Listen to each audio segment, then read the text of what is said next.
मैं डॉक्टर चंचल। हमारे साथ है हमारा प्यारा सा डुग्गू, उसकी मम्मी रूबी। आइए जानते हैं उनकी मदरहुड तक पहुंचने की जर्नी के बारे में। 2-3 साल तक हम काफ़ी परेशान है। हमारा पहला बेबी 2020 में हुआ था, लेकिन उसके बाद फिर कंसीव नहीं कर पा रहे थे, बेबी हमारा बचा नहीं। तो काफ़ी सारे एलोपैथिक इलाज भी करा हम लोगों ने, टॉप मोस्ट एम्स तक भी गए हम लोग, लेकिन रिजल्ट नहीं आया था। और फिर किसी ने हमें बताया, मैम के बारे तुम यहाँ आए। उसके बाद ज़्यादा कुछ नहीं, मैम ने यहाँ 2 महीने में कुछ दवाइयाँ चलाई, फिर 2 महीने में वाइफ सक्सेसफुली कंसीव कर गई थी। और अभी हमारा बेबी अभी सिजेरियन तो नहीं हुआ, हमारा नेचुरल बर्थ हुआ इनका। दिक्कतें क्या बता रहे थे लोग आपको कि कंसीव नहीं हो पा रहे? मैम कुछ तो बोल रहे थे कि जो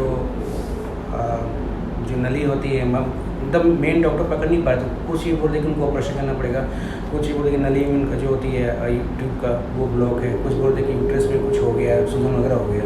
कुछ चक्कर में हम यहाँ से वहाँ भागे। एक बार तो हमें लगा कि ऑपरेशन भी करना पड़ेगा, वहाँ तक भेज दिए। फिर आपके पास से तब बोला बिना ऑपरेशन भी हो जाएगा। Successful finally blessing the God का मैम हो गया, कंसीव हो गई।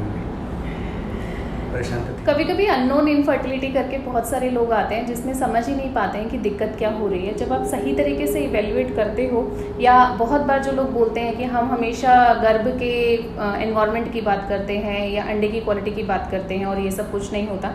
एक्चुअली ये सब चीज़ें बहुत मायने रखती हैं। आयुर्वेद ने गर्भ संभव भाव जो बताए गए हैं वो सिद्धांत डेफिनेटली बहुत मैटर करता है, और उसकी वजह से बहुत सारे अननोन इनफर्टिलिटी के पेशेंट जो हैं वो कंसीव कर पाते हैं। इनके लिए भी उसी पर काम किया गया, गर्भाशय के अंदर के एनवायरनमेंट पे, गर्भाशय के अंदर ब्लड फ्लोज पे, एंडोमेट्रियम में कहाँ तक ब्लड फ्लोज जा रहे हैं, पैरासिटिक मूवमेंट्स कितनी होती हैं, एग की क्वालिटी कैसी है, ओव्यूलेशन कैसा होता है, लाइनिंग कैसी होती है। हर चीज़ को जब आप देखकर चलते हो तो आपको बहुत सारे फैक्टर्स जो हैं वो निकल के आते हैं जो बहुत माइन्यूट होते हैं। कहने के लिए उसमें कुछ ऐसा नहीं है जो ट्रीटेबल नहीं है, but just because of small negligence वो हमें इनफर्टिलिटी की वजह से परेशान करते रहते हैं, इनफर्टिलिटी की तरफ लेकर जाते हैं। लेकिन जब आप आयुर्वेद के माध्यम से इनको देखते हो और उसको सॉर्ट करते हो और दोषास को अच्छे समन्वय अवस्था में लेकर आते हो, प्रेगनेंसी प्लान करते हो, तो फिर ऐसी अननोन इनफर्टिलिटी जैसी समस्याएं जो हैं वो रिजॉल्व हो जाती हैं। और इसीलिए आज हमारे पास डुग्गू है, क्योंकि आयुर्वेद के माध्यम से हम उन चीज़ों को इवेल्युएट किया, सही तरीके से ऑप्टिमाइज़ किया और उसके बाद उसको 2 महीने ट्रीटमेंट दिया और उसके रिजल्ट में हमें पेरेंटहुड जो है वो अचीव हो गई।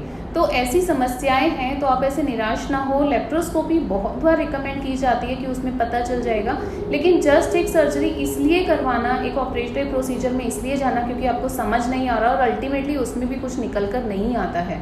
तो जब आपको कुछ पता ही नहीं है एंड देन अल्टीमेटली आप IVF में लैंड करते हैं, उससे बेहतर है कि आप एक बार आयुर्वेदिक चिकित्सा अपनाएं।